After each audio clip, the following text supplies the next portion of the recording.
We turn again today to continue our study on all that Jesus taught. యేసు బోధించినదంతయు అనే అధ్యయనమును ఈరోజు మనం కొనసాగిద్దాం. And we've been looking through the Gospels, and we will look today at Matthew chapter 12 and verse 15. మత్తయి సువార్త 12వ అధ్యాయం 15వ వచనాన్ని ఈరోజు మనం చూద్దాం. Jesus withdrew from a certain place because people there were trying to kill him. ఇక్కడ మనం చూసినట్లయితే యేసు ఆ సంగతి తెలుసుకొని అక్కడి నుండి వెళ్ళిపోయాను. నేను ఇంతకుముందు చెప్పినట్లుగా ఎవరైనా నిన్ను ఒకచోట చంపడానికి ప్రయత్నిస్తున్నప్పుడు నిజంగా ఆ విధంగా వెళ్ళటం మంచిది. And I was saying how that is the most sensible thing to do when you're in a place where people are trying to kill you. Don't try to show your bravery there. Follow Jesus' instructions in Matthew 10. When they persecute you in your one city, he said, run, flee to another. అక్కడే ఉండి మన ధైర్యాన్ని ప్రదర్శించాల్సిన అవసరం లేదు. యేసుక్రీస్తు ప్రభువారు చెప్పినట్లుగా మనం చేయాలి. మత్తయి సువార్త 10వ అధ్యాయంలో ఆయన ఏం చెప్పారంటే, మీకు ఒక పట్టణంలో హింస కలిగితే అక్కడి నుండి వెళ్ళిపోండి, పారిపోండి, మరొక పట్టణానికి పారిపోమని ప్రభు చెప్పారు. Don't walk, run.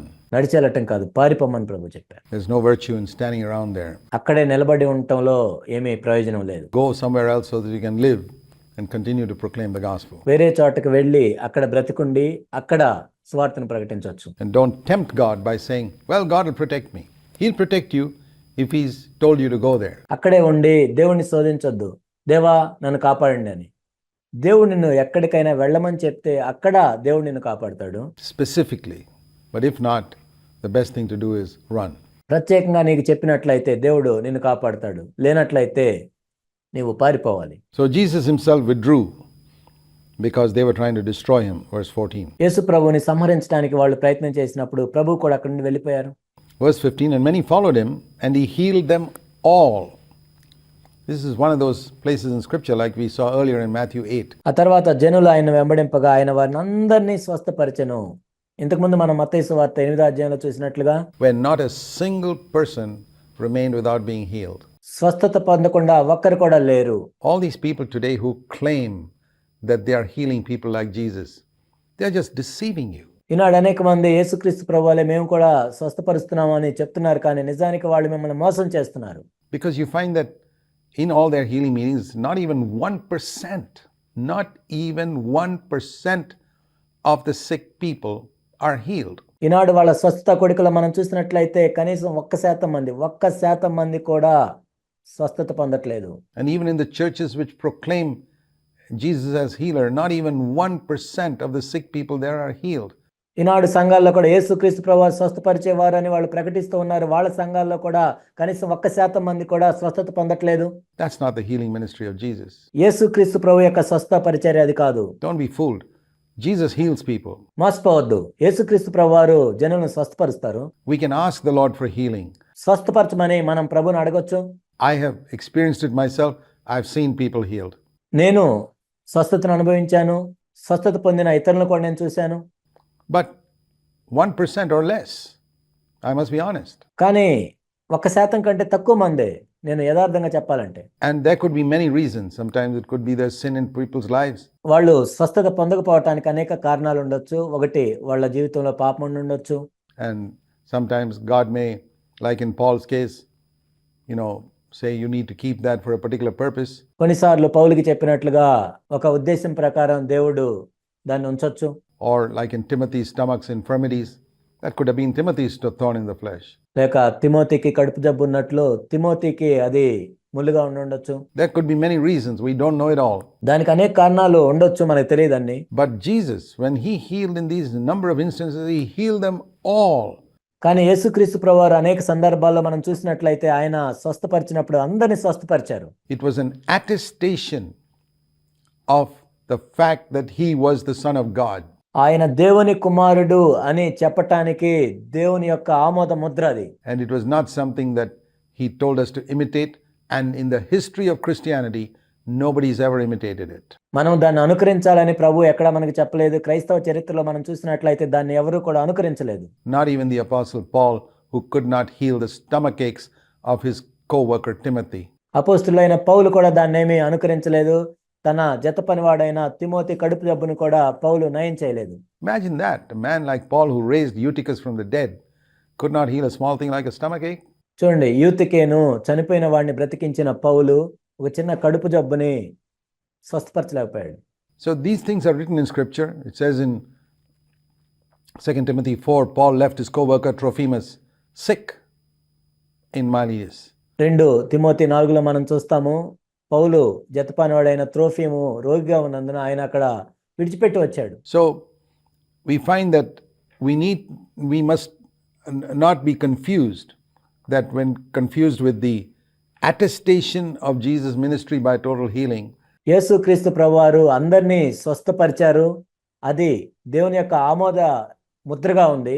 and imagine that we got to do the same thing. అయితే మనం కూడా అలానే చేయాలి అనే విషయంలో మనం ఎప్పుడు కలవరపడకూడదు. Because otherwise you live in a world of delusion ఆ విధంగా మనం ఆలోచించినట్లయితే ఒక రకమైన భ్రమలో బ్రతుకుతాం and fool other people into trying to live a type of Christianity which is not being lived by anybody. వేరే వాళ్ళని మోసం చేస్తాము. ఇప్పటి వరకు ఎవరు జీవించని క్రైస్తవ జీవితాన్ని జీవించాలి అనే భ్రమలో మనం ఉంటాం. And then if you believe that type of lie, you can be led astray in many other areas. అలాంటి అబద్ధాన్ని నువ్వు నమ్మినట్లయితే అనేక విషయాల్లో కూడా నువ్వు దారి తొలగిపోతావు. I mentioned that as a word of caution. Don't go to one extreme where you say every sick person will be healed. Don't go to the other extreme where you say no sick person will be healed. Both are wrong. నేను మిమ్మల్ని హెచ్చరిస్తూ ఉన్నాను, రెండు విపరీతమైన ధోరణిలోకి మనం వెళ్ళకూడదు. ఒక విపరీతమైన ధోరణి ఏంటంటే ప్రతి ఒక్కరూ స్వస్థపరచబడాలనేది, ఇంకొక విపరీతమైన ధోరణి ఏంటంటే అసలు ఎవరు కూడా ఈరోజు స్వస్థపరచబడరు అనేది. The narrow way lies between the two. ఇరుకు మార్గం అనేది రెండింటికి మధ్యలో ఉంటుంది. God heals, but he doesn't heal everyone దేవుడు స్వస్థపరుస్తాడు, కానీ అందరినీ ఏమీ స్వస్థపరచడు. for reasons best known to him. దానికి కారణాలు మనకు తెలియదు, దేవునికి మాత్రమే తెలుసు. And further, he warned whenever he healed people, we come to the same thing again, verse 16. ఇక్కడ 16వ వచనంలో మనం చూసినట్లయితే యేసుక్రీస్తు ప్రభువారు ఎప్పుడు స్వస్థపరిచినా కానీ ఆయన ఎల్లప్పుడూ కూడా ఈ విధంగా చెప్పేవాళ్ళు. He warned them. What a strong word. He didn't just tell them, he warned them. ఆయన వారికి ఆజ్ఞాపించెను, గట్టిగా చెప్పారు. It's like warning people against a danger. అంటే ఒకటి ప్రమాదం ఉందని హెచ్చరించినట్లుగా. We warn people against dangers. మనం కూడా ప్రజలకు ఒక ప్రమాదం ఉన్నప్పుడు వాళ్ళని హెచ్చరిస్తాం. He warned them, don't make this known. తన్ను ప్రసిద్ధి చేయవద్దని వారికి ఆజ్ఞాపించారు. Now, he never said that when people were telling others that he was one who forgave sins or that he was the Messiah. ఆయన ఇతరుల పాపాలు క్షమిస్తున్నాడని, ఆయన మెస్సయ్య ఉన్నాడని ఇతరులు చెప్పేటప్పుడు వారికి ఆ విధంగా చెప్పొద్దని ప్రభు ఏం చెప్పలేదు. You know, Philip went and found Nathanael and said, we found the Messiah. ఫిలిప్పు నతనయేలు దగ్గరికి వెళ్ళి మేము మెస్సయ్యను కనుగొన్నాం అని చెప్పినప్పుడు Jesus didn't say that was wrong. ఇది తప్పు అని ప్రభు ఏం చెప్పలేదు. He didn't say, don't tell anybody ఎవరికి చెప్పొద్దు అని ప్రభు ఏం అనలేదు. that I can forgive sins. But he did tell, whenever he healed people, he said, don't tell anyone that I healed you. నేను పాపాలు క్షమిస్తానని ఎవరికి చెప్పొద్దని ఆయన ఏం చెప్పలేదు, కానీ ఎప్పుడైతే ఆయన రోగులను స్వస్థపరిచారో నేను స్వస్థపరిచానని ఇతరులకు చెప్పొద్దని ప్రభు చెప్పారు. Why was that? ఎందుకలా? Because then a lot of people would come to him not for something spiritual but something physical. అలా అయినట్లయితే ఏమవుతుందంటే అనేక మంది ఆత్మ సంబంధమైన వాటి కోసం ఆయన దగ్గరికి రారు, కానీ భౌతిక సంబంధమైన స్వస్థత కోసం మాత్రమే ఆయన దగ్గరికి వస్తారు. And that's the great tragedy. అది ఎంతో విచారకరమైన విషయం. A lot of people today are being drawn with a message of God will bless you physically, materially. ఈనాడు అనేక మంది దేని వైపు ఆకర్షితులు అవుతున్నారంటే దేవుడు మిమ్మల్ని భౌతికంగా ఆశీర్వదిస్తాడు, వస్తువుల పరంగా ఆశీర్వదిస్తాడు అని చెప్తున్నప్పుడు ఆకర్షించబడుతున్నారు. This is the very thing Jesus said, don't teach that. కానీ దీని గురించి బోధించొద్దని ప్రభువే చెప్పారు. Say that I will heal you spiritually. కానీ నేను ఆత్మ సంబంధంగా మిమ్మల్ని స్వస్థపరుస్తాను అని మనం చెప్పాలి ప్రభు గురించి. I'll give you rest. నేను మీకు విశ్రాంతిని కలుగజేస్తాను అనేది మనం చెప్పాలి. I'll make you gentle and humble like myself. నా వలే మిమ్మల్ని సాత్వికులుగా చేస్తాను, దీనులుగా చేస్తాను. I'll make you spiritual. I'll make you holy. మిమ్మల్ని ఆత్మ సంబంధులుగా చేస్తాను, పరిశుద్ధులుగా చేస్తాను. But don't advertise the other things too much. కానీ వేరే విషయాల గురించి ఎక్కువ ప్రచారం చేయొద్దు, ప్రసిద్ధి చేయొద్దు. And of course, some people disobeyed it even in Jesus' time, and a lot of people disobey it today. కొంతమంది యేసుక్రీస్తు ప్రభు సమయంలో కూడా అవిధేయత చూపించారు, ఈనాడు కూడా అనేక మంది దానికి అవిధేయత చూపిస్తున్నారు. And here it says, in order that what was spoken through Isaiah the prophet might be fulfilled. ఈ విధంగా ఎందుకు చెప్పారంటే ప్రవక్త అయిన యెషయా ద్వారా చెప్పింది నెరవేరినట్లు, saying, Behold my servant whom I have chosen, my beloved in whom my soul is well pleased. ఇదిగో ఈయన నా సేవకుడు, ఈయన నేను ఏర్పరచుకొంటిని, ఈయన నా ప్రాణమునకు ఇష్టుడైన నా ప్రియుడు, ఈయన మీద నా ఆత్మనుంచెదను. This is a quotation from the Old Testament ఇది పాత నిబంధనలో ఉన్న మాట. in Isaiah 42 verse 1. యెషయా గ్రంథం 42 అధ్యాయం 1వ వచనంలో ఉంది. Behold my servant, and it means look carefully at my servant. It's a wonderful exhortation. ఇదిగో ఈయన నా సేవకుడు అంటే నా సేవకుడిని మీరు చూస్తూ ఉండండి. ఇదెంతో గొప్ప హెచ్చరికగా ఉంది మనకి. Look carefully at Jesus. జాగ్రత్తగా యేసు వైపు చూడండి. All of us need to obey that exhortation. మనందరము కూడా ఈ హెచ్చరికకు విధేయత చూపించాలి. Look carefully at Jesus, యేసు వైపు చాలా జాగ్రత్తగా చూడాలి. the one who is chosen, one who I will put my spirit upon him, and he shall proclaim justice to the Gentiles. ఈయన నేను ఏర్పరచుకొంటిని, ఈయన నా ప్రాణముకు ఇష్టుడైన నా ప్రియుడు, ఈయన అన్యజనులకు న్యాయ విధిని ప్రచురము చేయును. He will not quarrel. Look carefully at my servant who never quarrels with anyone. ఈయన జగడమాడడు, కేకలు వేయడు. నా సేవకుడిని తేరి చూడండి, ఆయన ఎవరి మీద జగడమాడడు. My brother, sister, why do you quarrel with anybody? నా ప్రియ సహోదరి సహోదరుడా, ఎవరితోనైనా ఎందుకు నువ్వు తగాదులు పెట్టుకుంటున్నావు? With your husband or wife or other sisters or other brothers? నీ భర్తతో అయినా, భార్యతోనైనా, వేరే సహోదరులతో అయినా, సహోదరులతో అయినా ఎందుకు నువ్వు పోట్లాట పెట్టుకుంటున్నావు? Or neighbors or in the office? నీ పొరుగు వారితో, నీ ఆఫీసులో. I'll tell you, you do not look carefully at Jesus. ఆ విధంగా ఎందుకు చేస్తున్నావో నేను చెప్తాను. నువ్వు జాగ్రత్తగా యేసు వైపు తేరి చూడటం లేదు. He says, look carefully at my servant నా సేవకుని వైపు తేరి చూడు. who will never quarrel with people. ఆయన ఎప్పుడు ఎవరితో జగడమాడు. He stood for the truth. He drove out the money changers from the temple. We can do all that. ఆయన సత్యం కోసం నిలబడ్డాడు. దేవాలయంలో వ్యాపారం చేసే వాళ్ళని ఆయన తరిమి కొట్టాడు. మనం కూడా అలా చేయొచ్చు. But he never quarreled with people. When they spat on his face or called him the devil, he was not going to go fight with any one of them. ఆయన ఎవరితో తగాదు పెట్టుకోలేదు. ఆయన ముఖం మీద ఉమ్మేసినప్పుడు, ఆయన్ని దయ్యం అని పిలిచినప్పుడు ఆయన ఎవరితో పోట్లాడలేదు. He did not fight with flesh and blood because he was leading us into the new covenant. He's the mediator of a better covenant. The old covenant, ఆయన రక్త మాంసములతో పోరాటం చేయలేదు. ఎందుకంటే ఆయన క్రొత్త నిబంధనను స్థిరపరచడానికి వచ్చాడు. ఆయన క్రొత్త నిబంధనకు మధ్యవర్తి అయినాడు. involved fighting with Goliaths and giants and Canaanites and Midianites, etc. పాత నిబంధనలో మనం చూసినట్లయితే గొలయాతుతో యుద్ధం చేయాలి, కనానీయులతో యుద్ధం చేయాలి, మిద్యానీయులతో యుద్ధం చేయాలి. But in the new covenant, we fight with Satan. కానీ క్రొత్త నిబంధనలో అయితే మనం సాతానుతో యుద్ధం చేస్తాం. He did not quarrel at all. ఆయన ఎవరితో జగడమాడడు.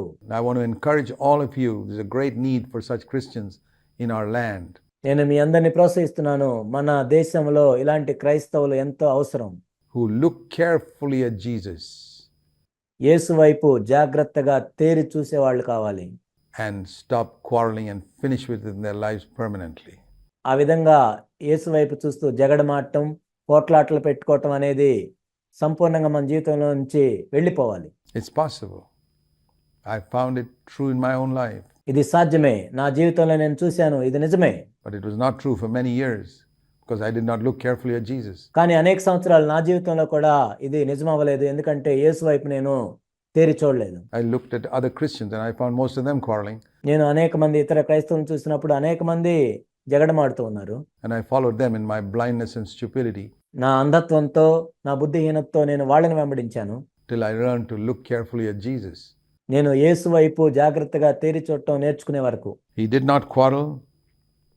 He did not cry out, nor would anyone hear his voice in the streets.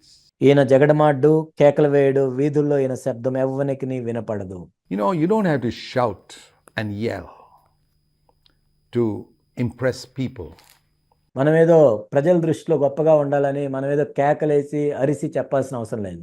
With the power of the Holy Spirit. పరిశుద్ధాత్మ శక్తిని నేను కలిగి ఉన్నానని చెప్పుకోవటానికి. It says here, Jesus did not raise his voice and shout. If he was preaching inside the house, they wouldn't hear him on the streets. ఈయన కేకలు వేయడు, వీధుల్లో ఈయన శబ్దం ఎవరికి వినపడదు. అంటే ఆయన ఇంట్లో బోధిస్తుంటే వీధుల్లో ఎవరికి వినపడేది కాదు. Isn't that wonderful? ఇది అద్భుతం కాదా? That his preaching was not with yelling and shouting and frequent hallelujahs. No. ఆయన బోధించేటప్పుడు ఆయన ఏదో కేకలు వేయటం, పెద్ద పెద్ద శబ్దాలు చెప్పటం, ఎక్కువ సార్లు హల్లెలూయా అనటం అలా లేదు. A lot of people think that if a person yells and shouts and bangs the table and says hallelujah every 2 minutes, it's a mighty sermon. చాలా మంది ఏమనుకుంటారంటే ఒక వ్యక్తి బోధించేటప్పుడు పెద్ద పెద్ద కేకలేసి అరిసి టేబుల్ మీద కొడుతూ ప్రతి 2 నిమిషాలకు ఒకసారి హల్లెలూయా అని అరిస్తే ఆయన ఏదో పెద్ద సేవకుడు అని అందరూ అనుకుంటారు. It's absolute rubbish. Jesus wasn't like that. అది సరైనది కాదు. యేసుప్రభు ఆ విధంగా లేరు. In all his sermons, he never said one hallelujah. ఆయన బోధించిన ప్రసంగాలు మనం చూసినట్లయితే ఒక్కసారి కూడా ఆయన హల్లెలూయా అని చెప్పలేదు. And it says here, he did not raise his voice. Now, there may be a place where, for emphasis, ఆయన కేకలు వేయుడు అని ఇక్కడ రాయబడి ఉంది. you can raise your voice. But to think that that is the time when you're really filled with the Spirit is wrong. కొన్నిసార్లు కొన్ని సందర్భాల్లో కొన్ని నొక్కి చెప్పడానికి మనం గట్టిగా చెప్పొచ్చు. కానీ అలా గట్టిగా చెప్పాం కాబట్టి అక్కడ మనం పరిశుద్ధాత్మతో నింపబడ్డాం అని అనుకోవటం తప్పు. There are a lot of churches where they think that when the decibel level, when the noise level in a time of singing rises up to a very high level and the emotional pitch becomes very high, they think, the Holy Spirit has come. కొన్ని సంఘాల్లో ఎలా ఉంటుందంటే వాళ్ళు పాటలు పాడేటప్పుడు ఆ శబ్దాలు, ఆ ధ్వని ఎక్కువ అవుతూ ఉన్నప్పుడు అక్కడ పరిశుద్ధాంతం నింపబడ్డాం అని వాళ్ళు అనుకుంటారు. This is deception. ఇదంతా మోసం. The Holy Spirit's presence is not recognized by the decibel level of the sound.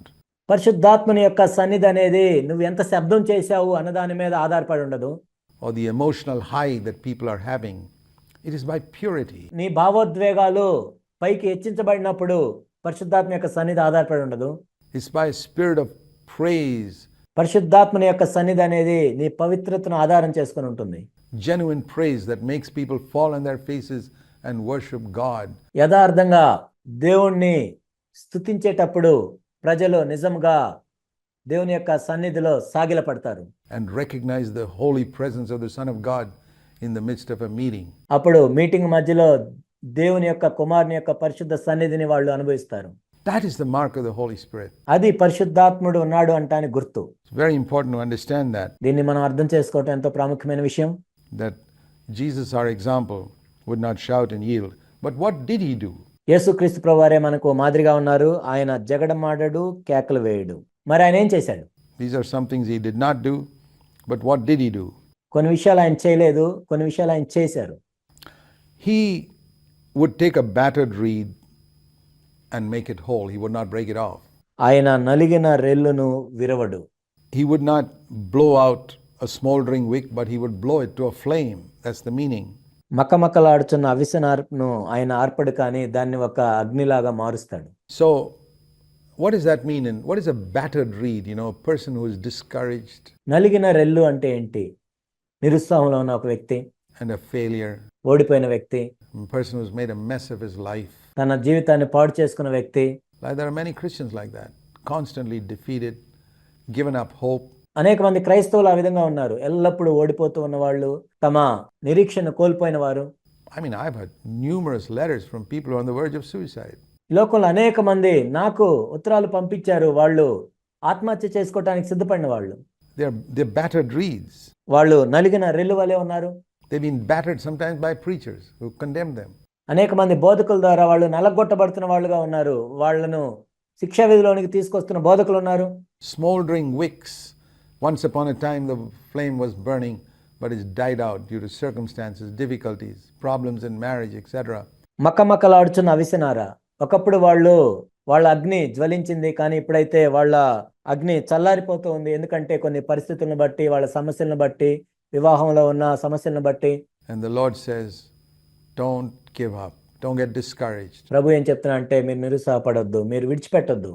I can help you. నేను మీకు సహాయం చేయగలను. He can take the most battered reed, broken reed. He says, I'll fix it. నలిగిన రెల్లును కూడా నేను బాగు చేస్తాను. Most people will just throw it away and let's pick another reed. నలిగిన రెల్లును అనేక మంది విసిరివేసి ఇంకొక రెల్లును తీసుకుంటారు. The Lord says, no, I'll fix that broken one first. ప్రభు ఏమంటున్నా విరిగిపోయిన దాన్ని నేను బాగు చేస్తాను. And a smoldering wick. You say, this is useless wick, throw it away, let's get another one. No, let's blow this up to a flame. మకమకలాడుచున్న అవిసెనారను చాలా మంది చూసి ఏం చేస్తారంటే, లేదు దీన్ని పడేయండి అంటారు. ప్రభు ఏమంటారంటే లేదు, నేను దీన్ని బాగు చేస్తాను, దీని నుంచి అగ్నిని తీసుకొస్తాను. I want to say to you, any of you who are discouraged and defeated, మీలో ఎవరైనా నిరుత్సాహంలో ఉన్నట్లయితే, ఓడిపోయిన స్థితిలో ఉన్నట్లయితే, you feel that your life is a total failure, మీ జీవితం పూర్తిగా ఓడిపోయిందిగా మీకు అనిపించినట్లయితే, you've done so many wrong things in your life, you tried so long for victory and you never obtained it. మీ జీవితంలో అనేక తప్పులు చేసి మీరు జయించాలని చూస్తూ ఉన్నారు, కానీ జయాన్ని మీరు పొందలేదు. You've heard stirring messages on victory and the effect of it seems to last for a very short time.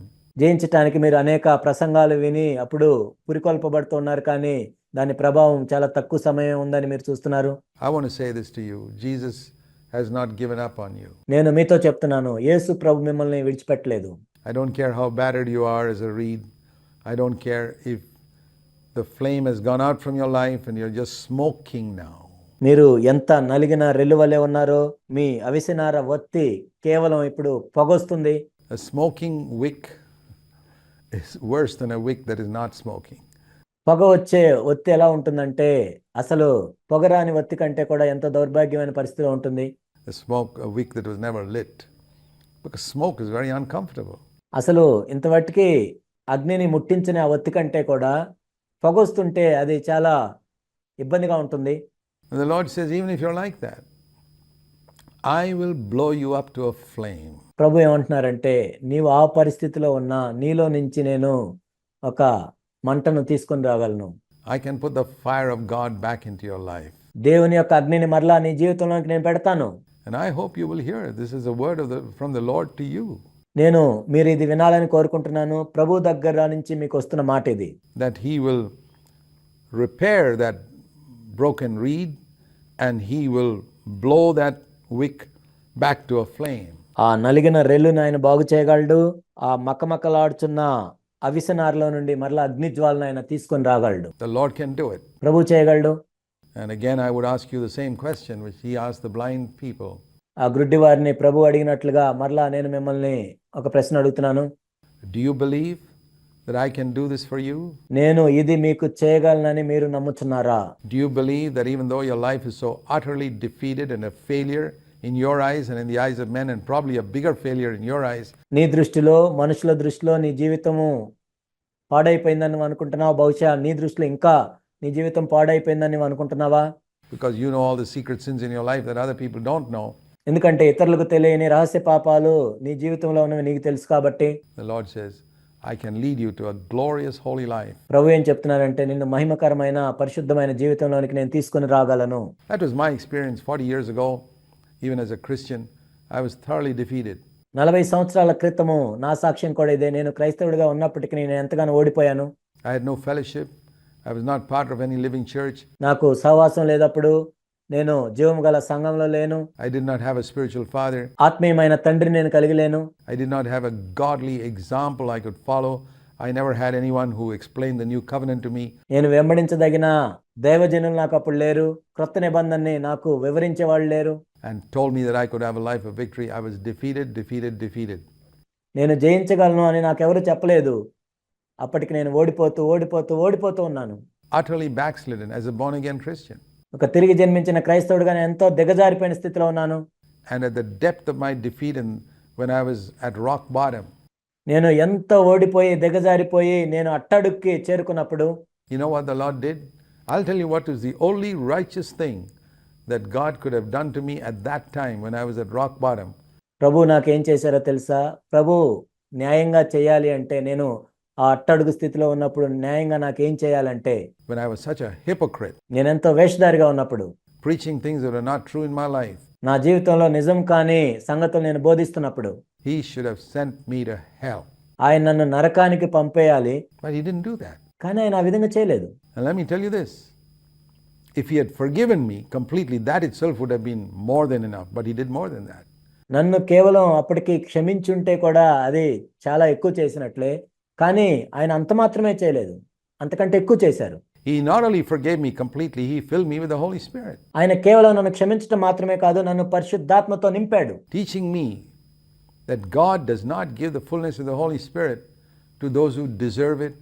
దాని ద్వారా ప్రభు నాకు బోధించింది ఏంటంటే, ప్రభు తన ఆత్మ యొక్క సంపూర్ణతని ఇచ్చేది ఎవరైతే యోగ్యులు ఉంటారో వాళ్ళకు కాదు, or those who earn it by years of fasting and prayer. అనేక సంవత్సరాలు ఉపవాస ప్రార్థన నుండి పొందుకునే వాళ్ళ కోసం కాదు. He gives it to those who desperately need it. ఎవరైతే ఎంతో అవసరంలో ఉంటారో వాళ్ళకి ఆయన ఇస్తాడు. I certainly did not deserve it. నిజానికి నేను దానికి యోగ్యుని కాదు. certainly did not spend years in fasting and prayer. నేను అనేక సంవత్సరాలు ఉపవాసం ఉండి దాని గురించి ఏమి ప్రార్థన చేయలేదు. But I desperately needed the power of the Holy Spirit. Oh no. కానీ నిజంగా పరిశుద్ధాత్మ యొక్క నింపుదల ఎంతో అవసరంలో నేనున్నాను. Oh yeah, sure. I certainly needed the power of the Holy Spirit. నాకు ఎంతో పరిశుద్ధాత్మ యొక్క నింపుదల అవసరం అప్పుడు. And I learned there that God meets people at the place of their need. అప్పుడు నేను నేర్చుకుంది ఏంటంటే ఎవరైతే అవసరంలో ఉంటారో దేవుడు వాళ్ళని కలుసుకుంటాడు. When they're not looking at others and judging others, when they're not trying to earn the fullness of the Spirit. వాళ్ళు ఇతరులను చూసి తీర్పు తీర్చరు. వాళ్ళు పరిశుద్ధాత్మని పొందుకోవటానికి సంపాదించుకోవటానికి ప్రయత్నం చేయరు. But saying, Lord, I need it. If there's anyone on earth who needs it, it's me. వాళ్ళు ఏం చెప్తారంటే ప్రభువా ఇది నాకు ఎంతో అవసరం.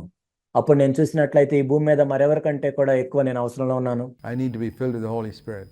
నేను పరిశుద్ధాత్మతో నింపబడాలి. You know, to illustrate with a human example, it's like supposing you're working in a company. దీన్ని ఒక సాదృశ్య రూపంలో చెప్పాలంటే ఉదాహరణకి నువ్వు ఒక కంపెనీలో పనిచేస్తున్నావు. And you've done a lot of wrong things. You messed up some of their machines and spoiled them, and నువ్వు ఎన్నో తప్పులు చేసావు. వాళ్ళ మెషిన్లన్నీ పాడు చేసావు. they have had to spend a lot of maybe lakhs of rupees fixing all those machines because ఆ మెషిన్లన్నీ వాళ్ళు బాగు చేయించుకోవడానికి కొన్ని లక్షలు ఖర్చు పెట్టారు. you spoiled some of them and they still haven't sacked you. ఎందుకంటే వాటిలో కొన్ని నువ్వు పాడు చేసావు. అయినా కానీ వాళ్ళు నిన్ను ఉద్యోగం నుంచి తీసేయలేదు. You should be thankful for that. దాన్ని బట్టే నువ్వు ఎంతో కృతజ్ఞత కలిగి ఉండాలి. And then one day you carelessly do something and spoil one of their most expensive machines which costs 1 crore of rupees. కానీ ఒక రోజు నువ్వు ఎంతో అజాగ్రత్తగా ఉండి ఎన్నో కోట్ల రూపాయల ఖరీదైన ఒక మెషిన్ ని పాడు చేసావు. And you're sure they'll sack you now without a doubt.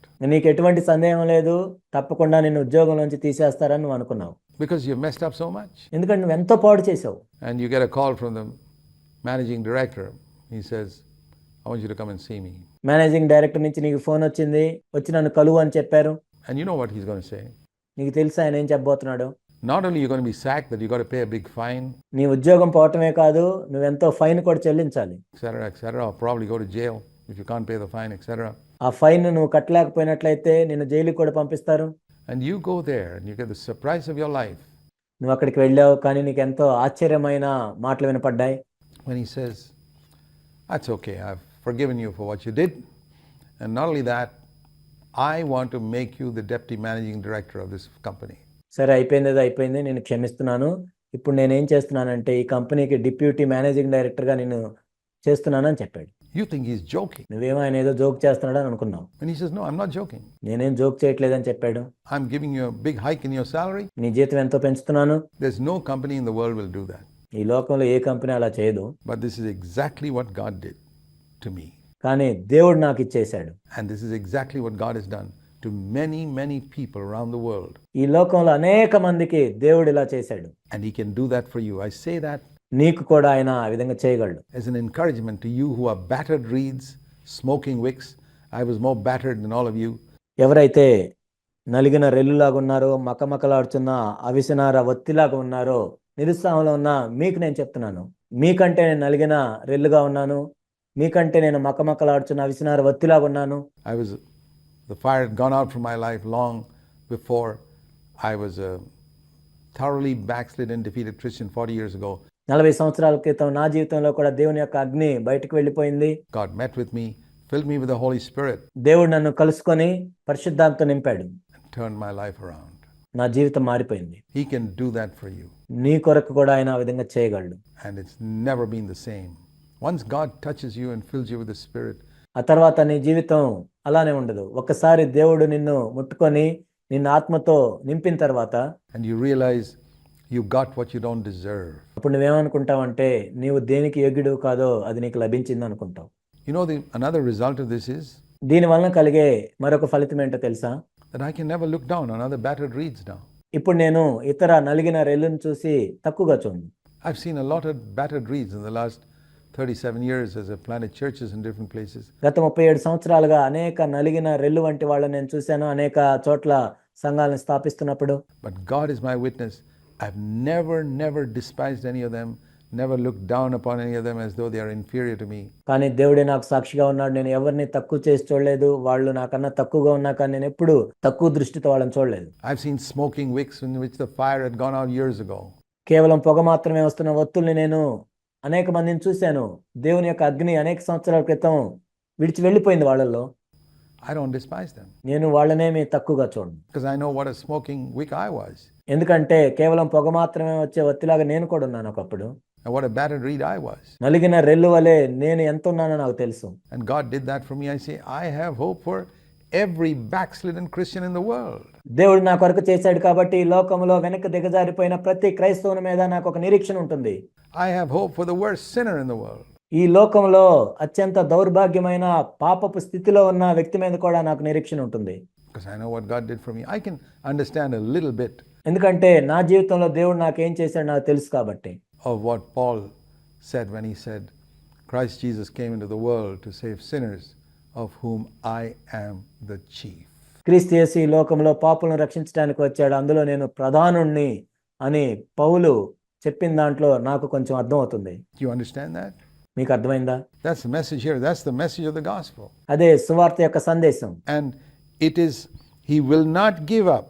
It says, until he leads us, verse 20, to victory. విజయం అందుటకు న్యాయవిధిని ప్రబలము చేయు వరకు కూడా ఆయన విడిచిపెట్టడు. ఇక్కడ 20వ వచనంలో ఉంది, He will not give up. He will not get discouraged until he has led us to victory. మనల్ని విజయం వైపు నడిపించే వరకు కూడా ఆయన విడిచిపెట్టడు. And in his name, the Gentiles will hope. ఈయన నామమందు అన్యజనులు నిరీక్షించెదరు. I hope you trust in this Savior ఈ రక్షకుణ్ణి మీరు నమ్ముతున్నారని నేను అనుకుంటున్నాను. who can lead you to this wonderful life. This is what Jesus taught.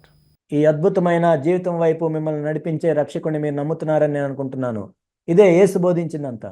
And this is what we need to experience and proclaim wherever we go. దీన్ని మనం అనుభవించాలి, మనం ఎక్కడికి వెళ్ళినా కానీ దీన్ని ప్రకటించాలి. And then further in verse 22, there was brought to him a demon-possessed man who was blind and dumb. ఆ తర్వాత 22వ వచనంలో మనం చూసినట్లయితే అప్పుడు దయ్యం పట్టిన గుడ్డివాడును మోగవాడునైన ఒకడు ఆయన యొద్దకు తేబడెను. It's amazing. There are cases where a demon possesses a person and the person becomes blind. ఇది ఎంతో ఆశ్చర్యం. దయ్యం పట్టిన వ్యక్తులు గుడ్డివాళ్లుగా మారటం, And on top of that, it becomes dumb as well. అంత మాత్రమే కాదు అతడు మోగవాడిగా కూడా ఉన్నాడు. Now that's very rare. ఇది ఎంతో అరుదు. To meet a person who's both blind and dumb is very rare. I've never seen someone in my life who's both blind and dumb. గుడ్డివాడిగా మోగవాడిగా ఉన్న వ్యక్తిని నా జీవితంలో నేను ఎప్పుడు కలుసుకోలేదు. చాలా అరుదుగా ఉంటారు ఇలా. I've seen blind people and I've seen dumb people, but blind and dumb is such a rarity. నేను గుడ్డివాళ్ళని చూశాను, మోగవాళ్ళని చూశాను, కానీ గుడ్డివాడిగా మోగవాడిగా ఒకే వ్యక్తి ఉండటం చాలా చాలా అరుదు. And here was a man who was blind and dumb, it was due to a demon. కానీ ఇక్కడ ఒక వ్యక్తి గుడ్డివాడిగా మోగవాడిగా ఎందుకున్నాడంటే దయ్యం పట్టినందున. And Jesus healed the man.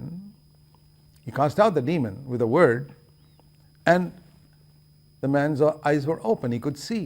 యేసుక్రీస్తు ప్రభువారు తన మాట ద్వారా దయ్యాన్ని వెళ్ళగొట్టిన తర్వాత ఆ వ్యక్తి చూడటం మొదలు పెట్టాడు. And he could speak.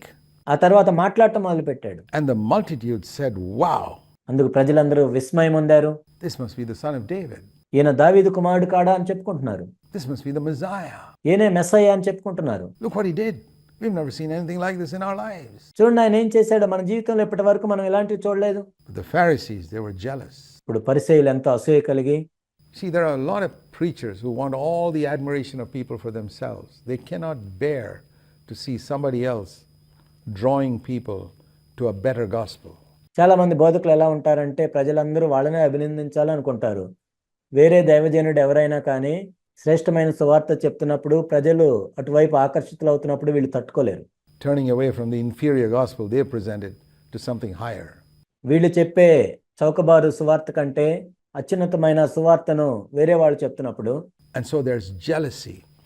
And that jealousy makes them judge others. వీళ్ళకి అసూయ కలుగుతుంది. అసూయ ఏం చేస్తుందంటే ఇతరులను తీర్పు తీర్చేటట్లు చేస్తుంది. Don't be disturbed if you are the object of jealousy by others. వేరే వాళ్ళు నిన్ను చూసి అసూయ పడుతున్నట్లయితే నువ్వేమీ కలవరపడద్దు. And if they call you bad names. నిన్ను చెడ్డ పేరు పెట్టి పిలుస్తున్నప్పుడు. Has anybody called you the prince of devils? దయ్యములకు అధిపతి అని ఎవరైనా నిన్ను పిలిచారా? They called Jesus by that name. It says here యేసును ఆ పేరు పెట్టి పిలిచారు. that when Jesus did this good thing which so many people appreciated, the religious leaders said, hey, that's by the power of the devil. ఇక్కడ యేసుక్రీస్తు ప్రభువారు ఒక మంచి పని చేసినప్పుడు ప్రజలందరూ విస్మయం ఉంది ఆయన అభినందిస్తూ ఉన్నారు. అప్పుడు ఈ మత సంబంధమైన నాయకులు ఏమంటున్నారంటే అది దయ్యముల వలన కలిగింది అంటున్నారు. He's just in league with the ruler of demons. ఈయన దయ్యములకు అధిపతి వలన ఆయనతో కలిసి చేశాడు అంటున్నారు. He's hand in hand with Satan, and that's how he does this. సాతానుతో చేయి కలిపి ఈ విధంగా చేయగలిగాడని చెప్పుకుంటున్నారు. And Jesus didn't get upset with them. దాన్ని బట్టి యేసు ప్రభు వారు ఏమీ నిరాశ చెందలేదు. They were blind. వాళ్ళు గుడ్డివారు. How can you get angry with a blind man if you got sight and another person is blind and you say this wall is white and that man says no, it's black because he's blind? ఒక గుడ్డివాడిని చూసి నువ్వెలా కోపడతావు? ఒక గోడను చూసి నువ్వేమో తెలుపు రంగులో ఉంటుందన్నావు, ఆయనేమో నలుపు రంగులో ఉంటుందన్నాడు, కానీ అతను గుడ్డివాడు. అతని మీద నీకు ఎలా కోపం వస్తుంది? How can you argue with him? How can you convince a blind man that a wall is white? అతనితో నువ్వు ఏ విధంగా వివాదం పెట్టుకుంటావు? ఈ గోడ తెలుపు రంగులో ఉందని ఎలా ఆయనకు రుజువు చేస్తావు? You'd be stupid if you get angry with him, ఆ వ్యక్తి మీద కోపడినట్లయితే నువ్వే బుద్ధిహీనుడి. saying he's crazy. He's not crazy, he's blind. ఆయన ఎంత వెర్రివాడు అంటున్నావు నువ్వు. ఆయన వెర్రివాడు అని కాదు, అతను గుడ్డివాడు. And that's why Jesus wasn't upset with them. అందుకే యేసుక్రీస్తు ప్రభువారు వాళ్ళు చెప్పిన మాటలను బట్టి నిరాశపడలేదు. When they called him the prince of devils, it's because they were blind.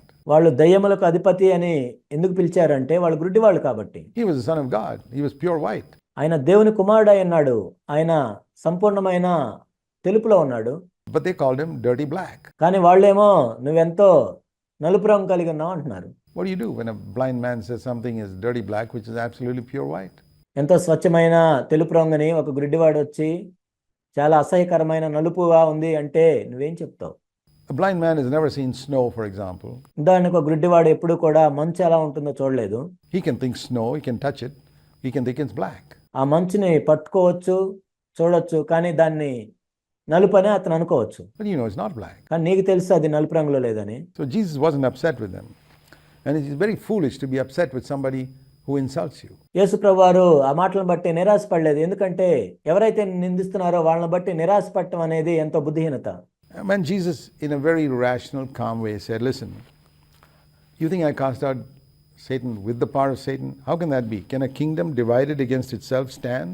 అయితే ఆ మాటలు విన్న తర్వాత యేసుక్రీస్తు ప్రభువారు నెమ్మదిగా ఏం చెప్తున్నారంటే, నేను సాతాను వలన దాన్ని వెళ్ళగొట్టాను మీరు అంటున్నారు.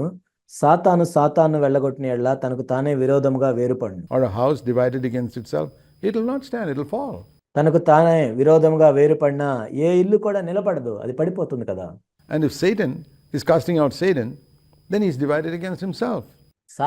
సాతాన్నే వెళ్ళగొట్టినట్లయితే అది నిలబడదు కదా. How can his kingdom stand then? మరి సాతాను యొక్క రాజ్యం ఎలా నిలబడుతుంది? Satan is not so foolish. Christians fight with each other, but the demons don't. సాతానేమి ఆ విధంగా బుద్ధిహీనంగా ఏమి ఉండడు. క్రైస్తవులు ఒకరితో ఒకరు పోట్లాడుకుంటారు, కానీ దయ్యములు ఒకరితో ఒకరు ఏం పోట్లాడుకోరు. That's something you can learn from the demons. దయ్యముల నుండి మనం దాన్ని నేర్చుకోవచ్చు. Don't fight with one another ఒకరితో ఒకరు పోట్లాడుకోవద్దు. when you're fighting for the same cause. మీరు ఒక కారణం గురించి యుద్ధం చేస్తున్నప్పుడు The demons are fighting for one cause, for the glory of Satan. దయ్యములు ఒకే కారణం గురించి యుద్ధం చేస్తూ ఉంటాయి. అదేంటంటే సాతాను మహింపరచడానికి. And they are united. దయ్యములన్నీ ఐక్యతతో కలిసి పనిచేస్తాయి. Christians are supposed to be fighting for the glory of God, but they fight with each other. క్రైస్తవులు కూడా దేవుని యొక్క మహిమ కోసం వాళ్ళు పోరాటం చేయాలి, కానీ వాళ్ళు ఒకరితో ఒకరు పోట్లాడుకుంటూ ఉంటారు. A kingdom divided against itself cannot stand. A house divided against itself will fall. తనకు తానే విరోధముగా వేరుపడిన ప్రతి రాజ్యము పాడైపోవును, తనకు తానే విరోధంగా వేరుపడిన ప్రతి ఇల్లును నిలబడదు. Husbands and wives who quarrel with each other need to hear this word. ఎప్పుడు పోట్లాడుకునే భార్యాభర్తలు ఈ మాట వినాలి. A house divided against itself will not stand. తనకు తానే విరోధముగా వేరుపడిన ఏ ఇల్లు కూడా నిలబడదు. Your children will suffer. నీ పిల్లలు ఇబ్బంది పడతారు. Don't be foolish. Learn from the demons not to fight with each other, బుద్ధిహీనంగా ఉండొద్దు. దయ్యముల నుండి నేర్చుకోండి ఒకరితో ఒకరు పోట్లాడకుండా ఉండాలని. not to cast each other out. దయ్యములు కూడా ఒకరినొకరు వెళ్ళగొట్టుకోరు. And then he went on to say, if I, by the prince of demons, cast out demons, what about your sons? నేను బయల్జబూలు వలన దయ్యములను వెళ్ళగొట్టుచున్న యెడల మీ కుమారులు ఎవరి వలన వాటిని వెళ్ళగొట్టుచున్నారు? Some of your sons are going around casting out demons. They'll be your judges. మీ కుమారులు కూడా దయ్యములను వెళ్ళగొట్టుచున్నారు కదా, మరి వాళ్ళ సంగతి ఏంటి? వాళ్ళే మీకు తీర్పరులుగా ఉంటారు. I don't know exactly the details about what is happening there, so I can't talk about it. The things that are not written in scripture, I don't have an explanation. నిజానికి అక్కడ ఏం జరుగుతుందో నాకు తెలియదు కాబట్టి లేఖనాల్లో వివరంగా చెప్పని విషయాల గురించి నేను మాట్లాడను. But he said, I'll tell you one thing, verse 28. కానీ ఒక విషయం మీతో చెప్తాను, అదేంటంటే 28వ వచనం. If I cast out demons by the Spirit of God, then the kingdom of God has come upon you. దేవుని ఆత్మ వలన నేను దయ్యములను వెళ్ళగొట్టుచున్న ఎడల నిశ్చయముగా దేవుని రాజ్యం మీ వద్దకు వచ్చి ఉన్నది. In the Gospel of Luke, in the similar passage, he said, if I cast out demons by the finger of God. See, that's the thing which he pointed out. If I cast out demons by the finger of God, in Luke's Gospel you see that, then the kingdom of God has come upon you. ఇదే వాక్య భాగం లూకాసు వార్తలో ఈ విధంగా చెప్పబడింది. అయితే నేను దేవుని వ్రేలితో దయ్యములను వెళ్ళగొట్టుచున్న ఎడల నిశ్చయముగా దేవుని రాజ్యము మీ వద్దకు వచ్చి ఉన్నది. Here it is, if I cast out demons by the Spirit of God. ఇక్కడేమో దేవుని యొక్క ఆత్మ వలన దయ్యములను వెళ్ళగొట్టిన ఎడల అని రాయబడి ఉంది. Now when you put these two verses together, ఈ రెండు వచనాలను మనం ఒక చోట పెట్టి చూసినట్లయితే you find that the finger of God is the Spirit of God. ఇక్కడ దేవుని యొక్క వ్రేలే దేవుని యొక్క ఆత్మ. And like Jesus, like God wrote the 10 commandments with his finger దేవుడు తన వ్రేలితో 10 ఆజ్ఞలు రాసినట్లుగా on tablets of stone and gave it to Moses, రాతి పలకల మీద రాసి మోషేకిచ్చారు. today he writes with his finger the Spirit of God in our hearts. ఈనాడు తన వ్రేలితో అంటే దేవుని యొక్క ఆత్మతో మన హృదయముల మీద ఆయన రాస్తాడు. The same laws, that's the new covenant. అవే ధర్మ విధులను మన హృదయంలో రాస్తారు, అదే కొత్త నిబంధన. So it's wonderful to see when you compare scripture with scripture ఒక లేఖనాన్ని మరొక లేఖనంతో పోల్చి చూడటం ఎంతో అద్భుతమైన విషయం. that the finger of God is the Spirit of God. దేవుని యొక్క వ్రేలే దేవుని యొక్క ఆత్మ. Is the Holy Spirit is the person through whom God writes his laws in our hearts. దేవుడు తన ధర్మ విధులను మన హృదయములో పరిశుద్ధాత్మను ద్వారా రాస్తాడు, so that we can obey them. ఆ విధంగా మనం వాటికి విధేయత చూపించాలని. Now he says, how can anyone enter a strong man's house and carry off his property unless he first binds the strong man? ఒకడు మొదట బలవంతుని బంధింపన ఎడల ఎలాగా బలవంతుని ఇంటిలో వచ్చి అతని సామాగ్రి దోచుకొనగలడు. Then he can plunder his goods. If Satan's not been defeated, how can you take possession of what he's taken or robbed you from your life? మొట్టమొదట సాతాను బంధించిన ఎడల సాతాను నీ దగ్గర నుంచి ఏ విధంగా దోచుకున్నాడో వాటిని ఎలా తీసుకొని రాగలం? Supposing the devil's robbed you of many things in your life, and he has, all Christians he's robbed. ఉదాహరణకు అపవాది మీ దగ్గర నుండి అనేక విషయాలు దోచుకున్నాడు. నిజానికి క్రైస్తవులందరి దగ్గర నుంచి అపవాది ఎన్నో విషయాలు దోచుకున్నాడు. How can you go and take it all back నువ్వు ఏ విధంగా వెళ్ళి అన్ని తీసుకొని రాగలవు? if Satan himself is not bound? సాతాను మొట్టమొదట బంధించకపోతే ఎలా తీసుకొని వస్తాం? That's why people could not overcome Satan in the old covenant. అందుకే పాత నిబంధనలో ప్రజలు సాతాన్ని జయించలేకపోయారు. In the new covenant we know Satan was defeated on the cross. కానీ క్రొత్త నిబంధనలు అయితే మనకు తెలుసు సాతాను సిలువలో ఓడించబడ్డాడని. And therefore we can take back everything that is taken away from us. ఆ విధంగా మన దగ్గర నుంచి ఏదైతే సాతాను దోచుకున్నాడో వాటన్నిటిని మనం తీసుకొని రావచ్చు. Satan's got no authority over us anymore. సాతానికి మన మీద ఎటువంటి అధికారం లేదు. He's been defeated on the cross. సాతాను సిలువలో ఓడించబడ్డాడు. And then he says about their sin, if you're not with me, you're against me. If you don't gather with me, you're scattered. ఆ తర్వాత ఆయన వాళ్ళ పాపం గురించి చెప్పారు. నా పక్షమున నుండని వాడు నాకు విరోధి, నాతో కలిసి సమకూర్చని వాడు చెదరగొట్టువాడు. And so I say to you, this blasphemous word you've spoken, it'll be forgiven. కాబట్టి నేను మీతో చెప్పిందేమనగా నన్ను మీరు దూషించారు, అయితే నేను మిమ్మల్ని క్షమిస్తున్నాను. If you're blasphemed against the Holy Spirit, that will not be forgiven. Don't speak against the Holy Spirit. కానీ ఆత్మ విషయమైన దూషణకు పాప క్షమాపణ లేదు. పరిశుద్ధాత్ముడిని దూషించవద్దు. But if you have spoken a word against the Son of Man, it's forgiven. కానీ మనిషి కుమారునికి విరోధముగా మీరు మాట్లాడినట్లయితే మీకు పాప క్షమాపణ కలదు. But whoever speaks against the Holy Spirit will not be forgiven. కానీ పరిశుద్ధాత్మకు విరోధంగా మాట్లాడడానికి పాప క్షమాపణ లేదు. The point I want you to see here is that when they cursed him and called him the prince of devils, he forgave them. ఇక్కడ నేను చెప్పేది ఏంటంటే వాళ్ళు ఆయన దూషించినప్పుడు, నువ్వు దయ్యములకు అధిపతి అని పిలిచినప్పుడు వారిని ఆయన క్షమించారు. That's the difference between Jesus and the Old Testament prophets. Somebody cursed Moses, Miriam got leprosy. అదే యేసుక్రీస్తు ప్రభుకి మరియు పాత నిబంధనలో ఉన్న ప్రవక్తలకి తేడా. మోషేని దూషించినప్పుడు మిర్యాముకు కుష్ఠరోగం వచ్చింది. Somebody cursed Elisha, they got beaten by bears. ఎలీషాని దూషించినప్పుడు వాళ్ళు ఎలుగుబంటుల చేత చంపబడ్డారు. But Jesus gave forgiveness. And that's how a new covenant servant lives. కానీ యేసుక్రీస్తు ప్రభువారు అయితే పాప క్షమాపణని కలుగజేశారు. ఆ విధంగా క్రొత్త నిబంధన సేవకుడు జీవిస్తాడు. God bless you. Let's continue our study in the next. దేవుడు మిమ్మల్ని దీవించిన గాక. మనము తర్వాత అధ్యయనంలో దీన్ని కొనసాగిద్దాం.